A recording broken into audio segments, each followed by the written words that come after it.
राजधानी में वायु प्रदूषण खतरनाक स्तर पर पहुंच गया है। ऐसे में graded response action plan grab का चौथा चरण सोमवार से लागू हो जाएगा। यह सुबह 8 बजे से प्रभावी होगा। वायु प्रदूषण को बढ़ता देख वायु गुणवत्ता प्रबंधन आयोग ने यह फैसला लिया है। ऐसे में भारी वाहनों के आवागमन पर इस दौरान पाबंदी होगी। हालांकि जरूरी सामान वाले ट्रकों को प्रवेश की अनुमति मिलेगी। वहीं दूसरी ओर सरकारी और निजी ऑफिस में 50% कर्मचारियों के लिए घर से काम करने के निर्देश जारी किए गए हैं। साथ ही दिल्ली और एनसीआर राज्यों की सरकारों को 6ठी से लेकर 12वीं कक्षा तक के ऑनलाइन पढ़ाई करने की सिफारिश की गई है। उधर दिल्ली में बढ़ते प्रदूषण स्तर को देखते हुए दिल्ली सरकार ने 6ठी से 11वीं कक्षा को ऑनलाइन चलाने का फैसला लिया है। फैसले के तहत 10वीं और 12वीं की कक्षा पहले की तरह ही जारी रहेगी। हालांकि इस दौरान ऑनलाइन कक्षाएं अगले आदेश तक जारी रहेंगी।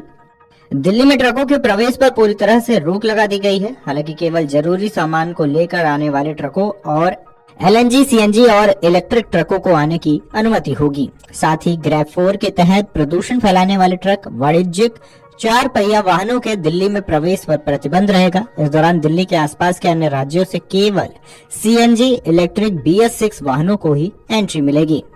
वायु प्रदूषण अति गंभीर श्रेणी की दहलीज पर पहुंच गया है। मौसम विभाग के पूर्वानुमान के तहत आने वाले दिनों में वायु गुणवत्ता सूचांक अति गंभीर श्रेणी में बन सकता है। AQI 450 से ऊपर रहने को अति गंभीर माना जाता है और ऐसा होने पर ग्रैब का चौथा चरण लागू होता है। इसमें दिल्ली में ट्रकों के प्रवेश पर रोक, सिर्फ जरूरी सामान की आपूर्ति वाले सीएनजी वाहनों को प्रवेश मिलता है। दिल्ली में डीजल के हल्के और भारी वाहन प्रतिबंधित रहेंगे।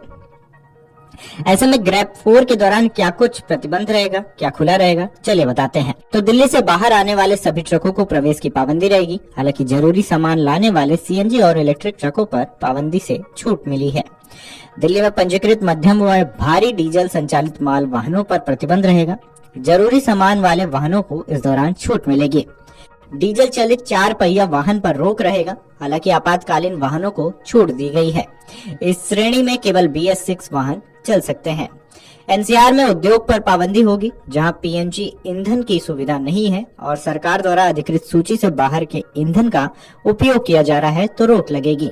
हालांकि दूध व डेयरी उत्पादों और मेडिकल उपकरणों से जुड़े उद्योगों को छूट दी गई है। निर्माण व विध्वंस गतिविधियों पर रोक रहेगा। इसके अलावा फ्लाईओवर, राजमार्ग, पुल और पाइपलाइन समेत अन्य गतिविधियों पर रोक रहेगा। केंद्र सरकार केंद्रीय कर्मचारियों को घरों से काम करने की छूट दे सकती है। एनसीआर राज्य सरकारें सार्वजनिक, निगम और निजी दफ्तरों में 50% क्षमता के साथ घरों से काम करने की छूट दे सकती है। राज्य सरकारें स्कूल व कॉलेजों को बंद करने के साथ गैर आपातकालीन वाणिज्यिक गतिविधियों को बंद कर सकती है। राज्य सरकार लागू कर सकती है ऑड इवन योजना। इतना ही नहीं, डीजल जनरेटर सेट पर इस दौरान प्रतिबंध भी लग सकता है। वहीं आपको बता दें कि 0 से 50 के बीच AQI अच्छा होता है, 51 से 100 के बीच संतोषजनक, 101 से 200 के बीच मध्यम, 201 से 300 के बीच खराब, 301 से 400 के बीच बहुत खराब और 401 से 500 के बीच गंभीर श्रेणी में माना जाता है। दिल्ली में बढ़ते प्रदूषण स्तर को देखते हुए दिल्ली सरकार ने 6ठी से 11वीं कक्षा के ऑनलाइन चलाने का फैसला किया है। फैसले के तहत 10वीं और 12वीं कक्षा पहले की तरह जारी रहेंगी। हालांकि दिल्ली के मुख्यमंत्री आतिशी ने सोशल मीडिया पर लिखा कि दिल्ली में ग्रैब 4 के प्रतिबंध लागू हो गए हैं। इसे देखते हुए 11वीं कक्षा तक मंगलवार से ऑनलाइन कक्षाएं चलेंगी। ऑनलाइन क्लास से 10वीं और 12वीं के छात्र इसे बाहर रहेंगे। इन्हें पहले की तरह पढ़ाया जाएगा। ऑनलाइन क्लास अगले आदेश तक जारी रहेंगी।